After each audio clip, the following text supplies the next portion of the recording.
जय हिंद बच्चों। तो इस लेक्चर में आप सब लोगों का बहुत बहुत स्वागत है। तो जैसा कि आप लोगों को पता ही है, सन 2024 का पेपर कोड 822 HY चल रहा है। तो आज हम लोग प्रश्न नंबर 2 ओके करेंगे, जिसमें 6 खंड दिया गया है। इसमें से 5 खंड आप लोगों को करना है और सब 4-4 नंबर वाले क्वेश्चन हैं, ठीक है ना। तो 5 खंड ही करके आना है। अगर 6 खंड दिया है और प्रश्न में बोल दिया है कि 5 खंड कीजिए, तो 5 खंड ही आप लोगों को करके आना है, ठीक है ना।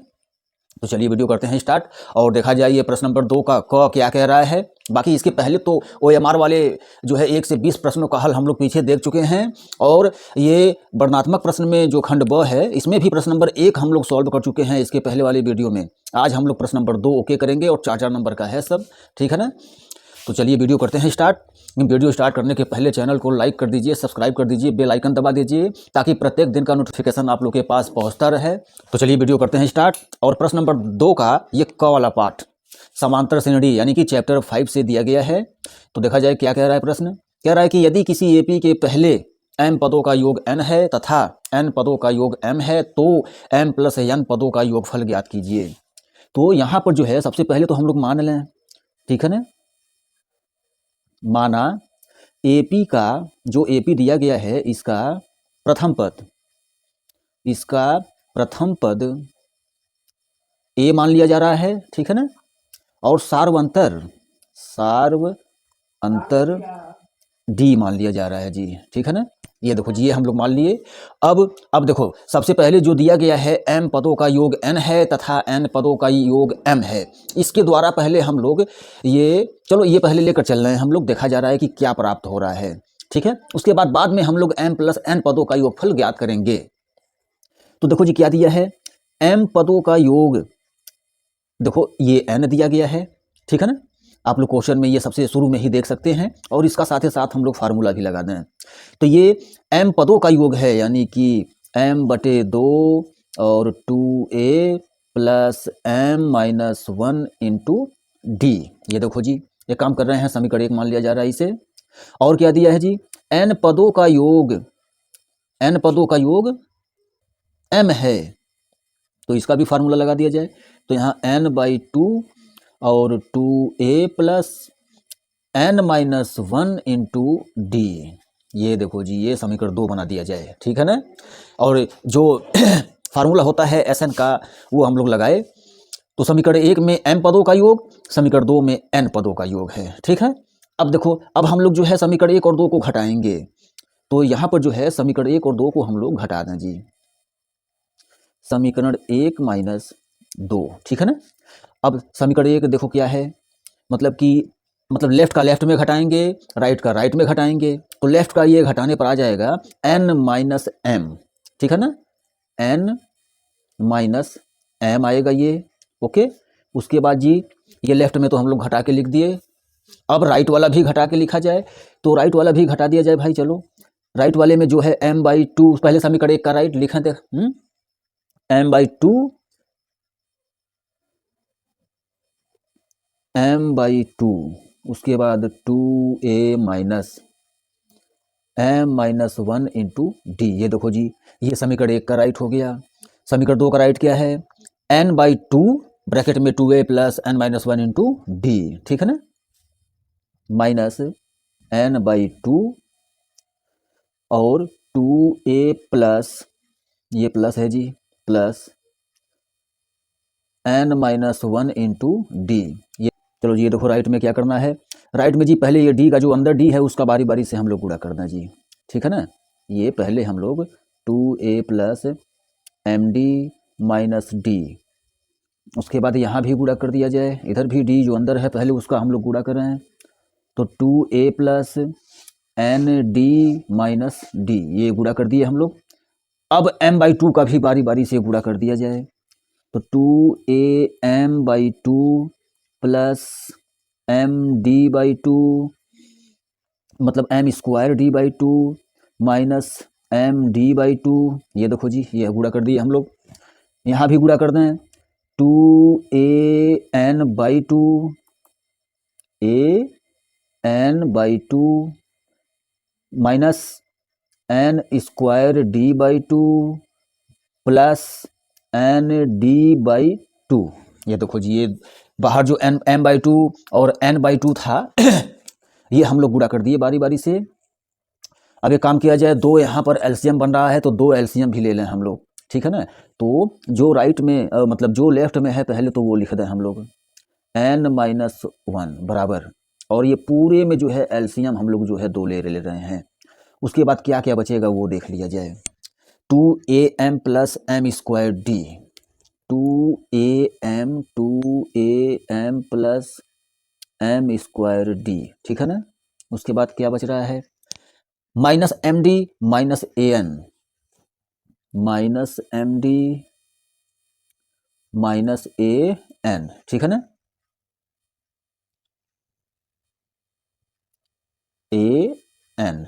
उसके बाद क्या बच रहा है जी, अब minus N square D plus N d, minus N square D plus N d. देखो जी एलसीएम लेने के बाद ये सब बचेगा। अब जो राइट में दो है वो लेफ्ट में पक्षांतर कर दें तो ये हो गया जी इस प्रकार, ये देखो जी। और जो बचा है वो हम लोग लिखें 2am plus m square D minus M D minus A N minus N square D plus N D, ये सब बचा है। अब देखो जी यहाँ क्या किया जाए, अब यहाँ पर हम लोग जो है n माइनस एम, ठीक है, देंगे ये 2am एक, ठीक है ना, ये ऐसे ही रहने दें, प्लस m स्क्वायर डी और माइनस n स्क्वायर डी, ये एक साथ लिखें हम लोग। फिर उसके बाद प्लस एन डी और माइनस एम डी एक साथ लिखा जाए, ठीक है, और माइनस ए एन ये अलग किनारे किया जाए। देखो इसमें हम लोग जो है ये देखो ये 2am लिखे पहले, उसके बाद m स्क्वायर डी और n स्क्वायर डी को एक साथ किया गया है, उसके बाद n d minus M d को एक साथ किया गया है और इसको किनारे किया गया। अब देखो जी क्या किया जाए, n-1 n माइनस एम। अब देखो यहाँ पर जो है 2am और माइनस ए एन को भी एक साथ हम लोग करें, 2am माइनस ए एन ये एक साथ कर दिया जाए, और उसके बाद ये बाकी और सब वैसे ही लिख दो, ठीक है ना, बाकी जितना भी है वो ऐसे ही लिखें हम लोग। ये देखो जी सब कुछ ऐसे ही लिखा गया। क्वेश्चन बड़ा है थोड़ा सा, तो घबराना नहीं है बिल्कुल भी। चलिए अभी देखो ये जो राइट में 2a यहाँ से कॉमन किया जाए, फिर यहाँ से देखो इसमें से 2a कॉमन करेंगे हम लोग, इसमें से d कॉमन किया जाएगा और इसमें से भी d कॉमन करेंगे हम लोग, ठीक है ना। तो पहले लिखा जाए, ये लेफ्ट में जो है पहले वो लिखें हम लोग 2n माइनस एम, ये तो पहले हम लोग ऐसे ही लिख दिए। उसके बाद 2am, यहाँ से 2a कॉमन अगर हम लोग ले लेंगे, 2a कॉमन अगर किया जाएगा, 2a अगर कॉमन करेंगे हम लोग तो m माइनस n ये बचेगा जी, ठीक है। उसके बाद d इधर से कॉमन करने पे, यहाँ से देखो d कॉमन करने के बाद, ये देखो d कॉमन करने के बाद m square minus n square बचेगा।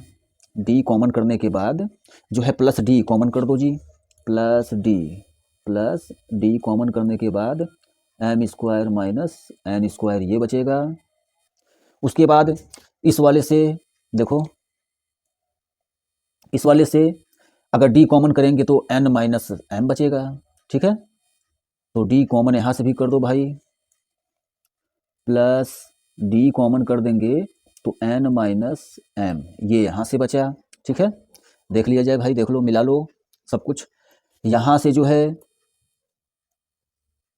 ये यहाँ से 2a कॉमन किया गया, इन दोनों पदों में से d कॉमन किया गया, इन दोनों पदों में से भी d कॉमन किया गया, ठीक है ना।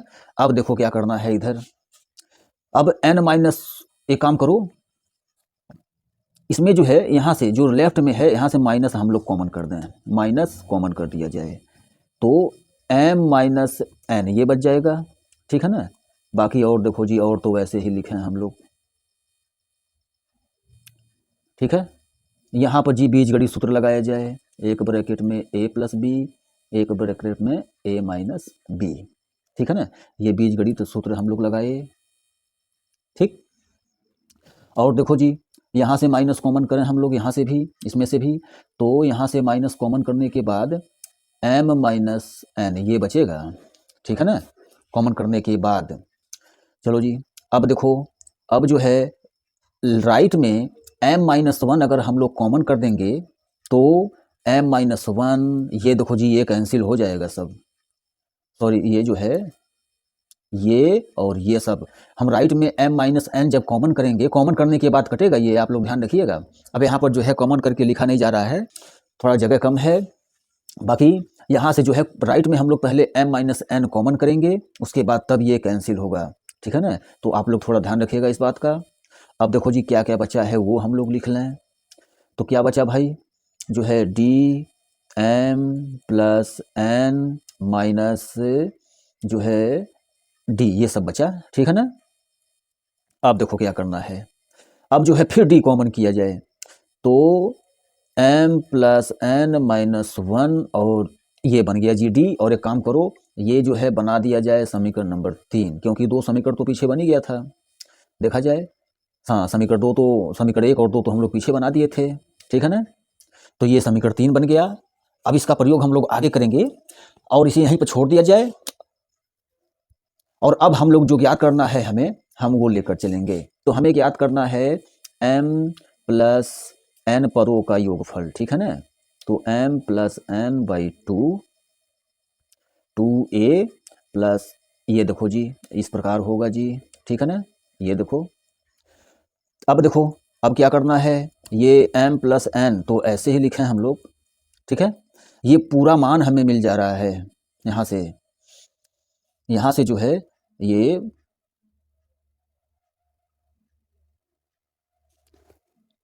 2a plus m plus one minus d bracket में है, और डी ये पूरा मान हमें -2 रखना है समीकरण 3 से।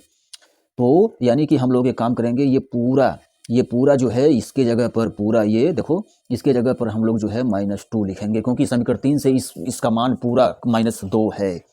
तो -2 से 2 कैंसिल, और आप लोग का आंसर आ गया जी, ये देखो जी यही आंसर है आप लोग का -m प्लस एन, यानी कि m प्लस एन पदों का योगफल -m प्लस एन है। तो इस प्रकार ये प्रश्न आप लोग का ओके, बड़ा तो है हुआ लेकिन 4 नंबर का है, कोई बात नहीं, एक दो बार आप लोग रिवाइज कर लेंगे तो ओके हो जाएगा, ठीक है ना। तो चलिए अगले भाग की तरफ बढ़ते हैं, और ये ख वाला पार्ट आ गया। इसमें कह रहा है कि सिद्ध कीजिए कि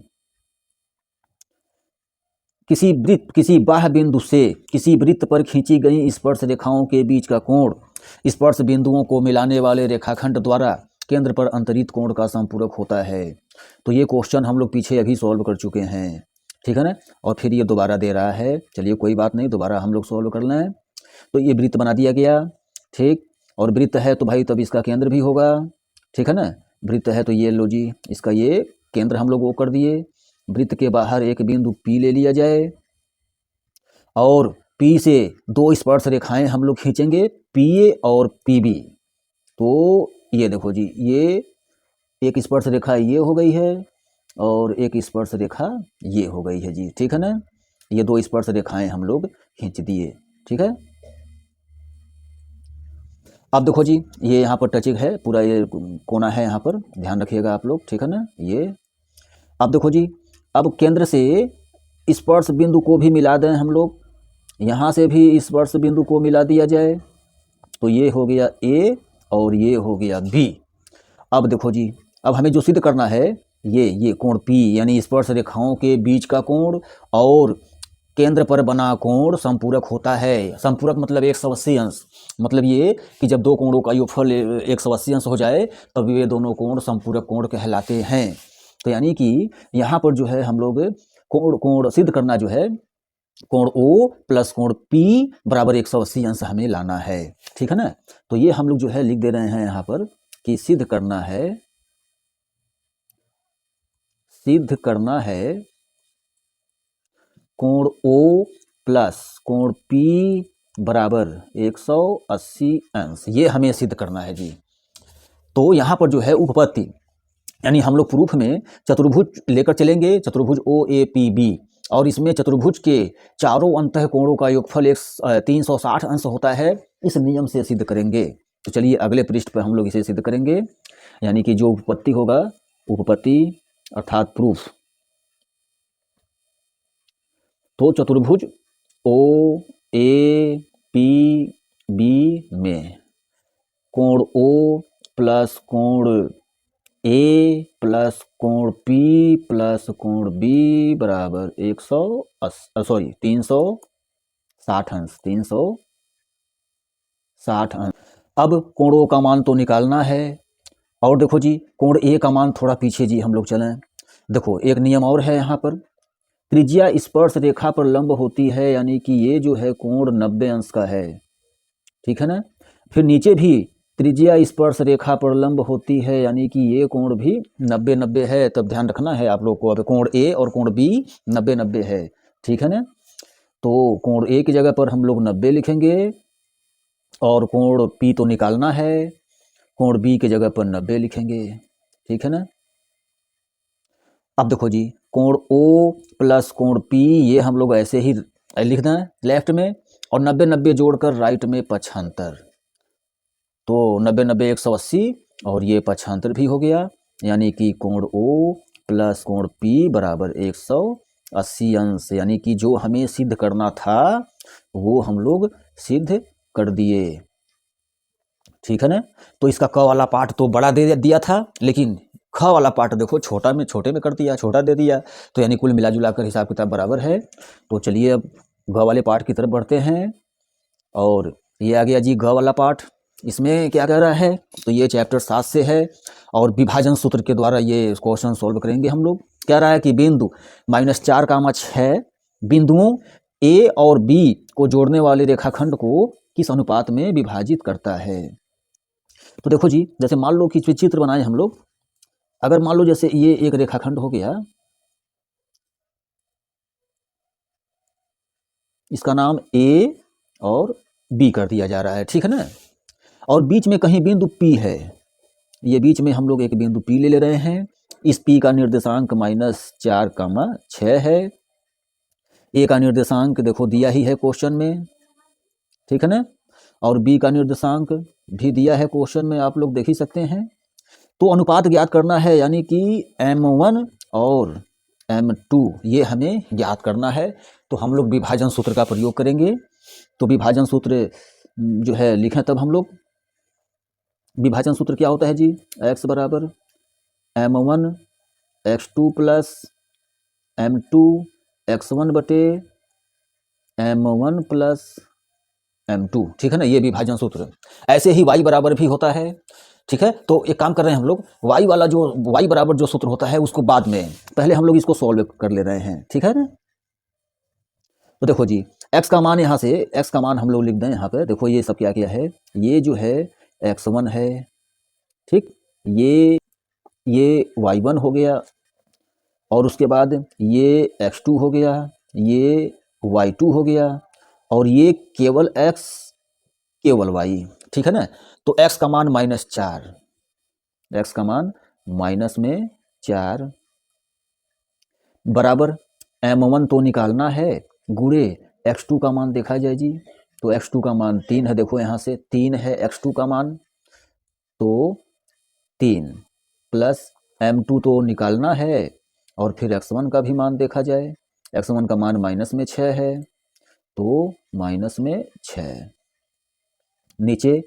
नीचे M1 प्लस M2 ये तो निकालना ही है, ठीक है ना।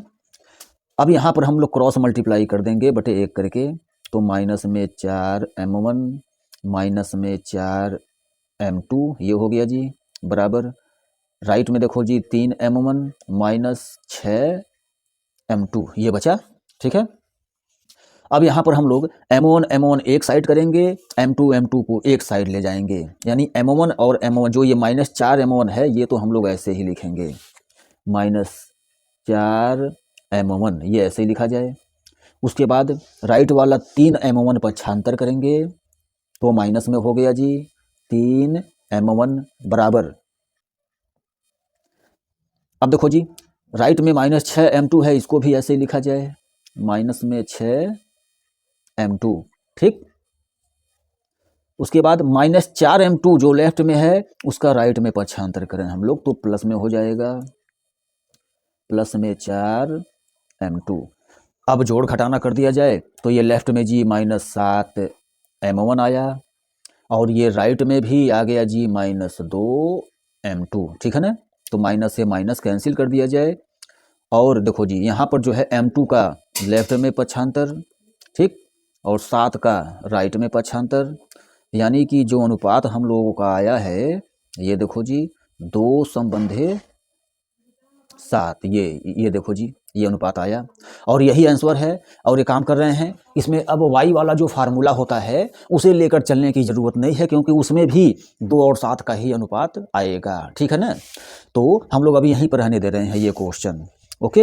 ये अनुपात हमें पता चल गया और यही अनुपात y वाले फार्मूले में भी आएगा, आप लोग चेक कर सकते हैं। तो ये आप लोग जो है चेक कर लीजिएगा, ठीक है। बिल्कुल जैसे x वाला फार्मूला हम लोग लेकर चले हैं, यहाँ से देखो जैसे ये फार्मूला हम लोग लेकर चले हैं ऐसे ही y बराबर भी होता है। y बराबर m1 y2 plus m2 y1 बटे m1 प्लस m2, ठीक है ना। तो इस फार्मूले को भी लेकर जब हम चलेंगे तो एकदम बिल्कुल यही 2 और 7 का ही अनुपात आएगा, एकदम यही आएगा। आप लोग चेक कर सकते हैं, ठीक है ना। बाकी हम नहीं लिखेंगे, अगर नहीं लिखना है तो भी कोई दिक्कत नहीं है। ये आंसर तो आ ही गया हम लोग का, 2 और 7 का अनुपात है। तो इस प्रकार ये आप लोग का जो है ग वाला पार्ट भी ओके। तो चलिए अब अगले पार्ट की तरफ बढ़ते हैं। इसमें कह रहा है कि निम्नलिखित बारंबारता सारणी से बहुलक ज्ञात कीजिए। तो बहुलक ज्ञात करने का मतलब कि पहले तो हम लोग बहुलक वर्ग पता करेंगे, ठीक है ना। अब बहुलक वर्ग पता करने के लिए यहाँ जो है सबसे अधिक बारंबारता हम देखते हैं कि सबसे अधिक बारंबारता क्या है। तो सबसे अधिक बारंबारता यहाँ पर देखो 12 है। तो 12 है तो हम लोग का बहुलक वर्ग जो है ये बनेगा जी 60 से 80। तो लिख दिया जाए यहाँ पर चूँकि सबसे अधिक बारंबारता, क्योंकि सबसे अधिक बारंबारता बराबर 12 है, ठीक है ना। इसलिए बहुलक वर्ग बराबर 60 से 80 हुआ जी, ठीक है ना। ये हम लोग का बहुलक वर्ग बना है। अब बहुलक वर्ग ये बना तो अब देखो जी बहुलक वर्ग अगर 60 से 80 बना है तो इसमें हम लोग मानेंगे अब इसमें L का मान जो है 60 होगा, ठीक है ना। उसके बाद देखो ये F0 होता है, F0 बराबर 10, ठीक है। उसके बाद 12 जो है ये F1 होता है और जो ये 6 है ये F2 होता है, F2 बराबर 6, ठीक है। और देखो वर्ग अंतराल की माप को H से करते हैं। तो वर्ग अंतराल की माप जो है 20-20 का है हर जगह। तो ये वर्ग अंतराल की माप भी हो गया, यानी कि हम लोग सारा अक्षर जो है मान लिए, ठीक है। अब सूत्र जो बहुलक का सूत्र होता है वो सूत्र हम लोग यूज करेंगे। तो बहुलक बराबर L plus F1 minus F0 by 2F1 minus F0 minus F2 और ये मल्टीप्लाई में H, ठीक है। L का मान तो 60 है, अभी हम लोग पीछे देखे। बाकी और दो ये F1 का मान क्या है जी 12, ठीक है। F0 का मान क्या है जी 10, F1 का मान 12 माइनस F0 का मान 10 और F2 का मान 6 है, H का मान 20 है, ठीक है ना। ये देख सकते हैं F2 का मान 6, H का मान 20। ये सारा मान हम लोग जो है यहाँ पर पुट कर दिए। अब इसको सॉल्व कर दें, जो आएगा वही आंसर हो जाएगा। तो 12 में से 10 घटा 2 बचा। फिर देखो जी 12 नीचे 12 दूना 24, 24 में से 10 घटाओ तो 14 बचा। 14 में से 6 घटा तो 8 बचा और गुड़े यहाँ से 20, ठीक है ना। अब देखो अब 20 दूना 40 बटे 8, यानी कि एक काम कर रहे हैं हम लोग 4 से ये काट दो, 4 पचे 20, 4 दूना 8, ये कट गया और 2 से ये भी कट गया। अब देखो क्या बचा 60 प्लस 5, यानी कि 60 में 5 जोड़ेंगे तो 65। तो यही आप लोगों का आंसर, ठीक है ना। तो ये हम लोग जो है बारंबारता सारणी यानी कि वर्गीकृत सारणी दिया गया था, तो हम लोग बहुलक ज्ञात किए, ठीक है ना। तो इस प्रकार ये भी प्रश्न आप लोगों का ओके। तो चलिए फिर बढ़ते हैं अगले भाग की तरफ। इसमें देखो जी द्विघात समीकरण दिया है, मूलों को ज्ञात करना है, अर्थात मत पर तोड़कर गुणनखंड हम लोग करें। तो पहले तो ये लिख लें हम लोग।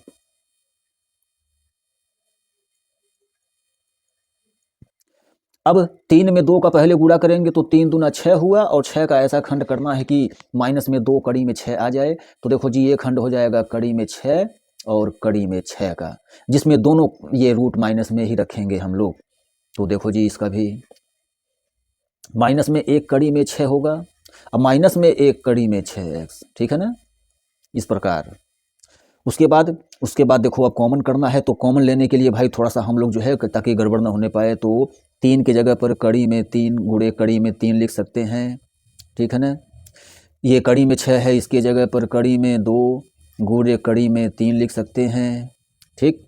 ऐसे यहाँ भी कड़ी में 6 की जगह पर कड़ी में 2 गुणे कड़ी में 3 लिख सकते हैं, ठीक है। और 2 की जगह पर भी लिख दिया जाए कड़ी में 2 गुणे कड़ी में 2 बराबर 0, ओके। अब देखो, अब यहाँ दो पदों में हम देख रहे हैं, तो कड़ी में 3x कॉमन है, तो कड़ी में 3x माइनस कड़ी में 2 ये बचा। यहाँ से जो है इन लास्ट वाले दो पदों में कड़ी में 2 कॉमन है, तो कड़ी में 3x माइनस कड़ी में 2 ये बचेगा, ठीक है। उसके बाद देखो कड़ी में 3x माइनस कड़ी में 2, कड़ी में 3x माइनस कड़ी में 2 ये एक ब्रैकेट में कर दें हम लोग, और जी क्या है बाहर बाहर, तो कड़ी में 3x माइनस कड़ी में 2 बाहर जो वाला है वो भी एक ब्रैकेट में कर दिया जाए, ठीक है ना। और फिर बारी बारी से अब हम लोग 0 ले लें, तो मतलब ये कि कड़ी में 3x माइनस कड़ी में 2 बराबर जब 0 लेना है, कड़ी में 3x माइनस कड़ी में 2, ठीक है। तो यानी कि यहाँ से x का मान आ जाएगा कड़ी में 2 बटे कड़ी में 3, यहाँ से भी x का मान आ जाएगा कड़ी में 2 बटे कड़ी में 3, यानी कि अब यही आप लोगों का आंसर है। 2 मूल हम लोग याद कर लिए, अतः 2 मूल बराबर कड़ी में 2 बटे कड़ी में 3, और फिर वही है कड़ी में 2 बटे कड़ी में 3, ये आंसर, यानी कि इसका भी हम लोग मत पर तोड़कर गुणनखंड कर डाले और 2 मूल ज्ञात कर लिए, ठीक है। चलो जी, तो ये च वाला पार्ट ओके कर लिया जाए। च वाले में कह रहा है कि मतलब इसमें 2 पार्ट दिया है 2-2 नंबर का, ठीक है ना। तो पहले पार्ट में कह रहा है कि 867 तथा 255 का लौसा ज्ञात कीजिए, और दूसरे वाले पार्ट में इन्हीं का मौसा ज्ञात कीजिए। तो मतलब गुणनखंड विधि से हम लोग लौसा और मौसा दोनों पार्ट का जो है ज्ञात करेंगे। तो दोनों पार्ट हम लोग एक में ही सॉल्व कर दे रहे हैं, ठीक है ना। या तो पहले एक काम करें हम लोग गुणनखंड कर डालें पहले, तो पहले सबसे पहले हम लोग जो है गुणनखंड कर ले रहे हैं। 867 का अलग गुणनखंड कर लिया जा रहा है, और 255 का अलग गुणनखंड कर लिया जा रहा है, ठीक है ना। अब देखो जी, अब 867 मतलब ये जो है 3 से कट रहा है, 3 दूना 6, 2 3 बटे 24, 3 नवा 27, और फिर ये 289 17 से कटेगा 17 बार में, और फिर 17 से ये एक बार में, ठीक है ना। देखो जी गुणनखंड कर लिए हम लोग। अब 255 का भी गुणनखंड कर लिया जाए, तो 255 में ये भी 3 से काटा जाए, 255 को भी 3 बटे 24, 1 15, 3 पचे 15, फिर 5 से काटा जाए तो 17 बार में कट जाएगा, और फिर ये देखो जी 17 का नम 17, ठीक है। तो अब गुणनखंड तो हम लोग कर लिए, तो इसे जो है अगले पेज पे हम लोग लिख रहे हैं। 867 का जो गुणनखंड है 867 के सामने, और 255 का गुणनखंड 255 के सामने, तो 867 और 255, ठीक है ना। चलो जी गुणनखंड कर लें हम लोग। क्या क्या आया है, 867 का है 3 गुणे 17 गुणे 17, 3 गुणे 17 गुणे 17। उसके बाद 255 का क्या क्या है, 3 गुणे 5 गुणे 17, 3 गुणे 5 गुणे 17, ठीक है ना। अब देखो जी, अब पहले पार्ट में हम लोग करें HCF बराबर, मतलब कि ये LCM, CM, ठीक है ना। और दूसरे पार्ट में हम लोग कर देंगे HCF बराबर HCF बराबर। तो HCF में जैसे हम दोनों गुणनखंडों में मिलाएंगे कि कॉमन कौन सा नंबर कॉमन है। तो देखो जी 3, ये 3 कॉमन है, इसमें से एक हम लोग लिखेंगे, ठीक है। और ये 17 कॉमन है दोनों गुणनखंडों में, तो ये 17 लिखेंगे। और बस 17 तियाँ 51, ये तो HCF हुआ जी। LCM, तो LCM में पहले तो जो कॉमन होता है वो तो हम लिखते ही हैं, ठीक है ना। उसके बाद जो बचा होता है उसे भी लिखते हैं। तो ये देखो जी 3 और 17 तो कॉमन था, पहले कॉमन वाला नंबर लिख लिया गया है। उसके बाद जो बचा है उसे भी 17 और 5 बचा है उसे भी लिखे हम लोग। तो इन सब का भी गुणा कर दें। तो इन सब का जब गुणा कर देंगे तो आ जाएगा 4335, ठीक है ना। तो इस प्रकार ये भी आंसर हुआ, यानी कि हम लोग LCM और HCF दोनों ज्ञात कर लिए। तो ये आप लोग का प्रश्न नंबर 2 ओके फाइनल। तो इस वीडियो में बस इतना ही रहने दिया जा रहा है और प्रश्न नंबर 3 हम लोग अगले वीडियो में सॉल्व करेंगे। जय हिंद, जय भारत।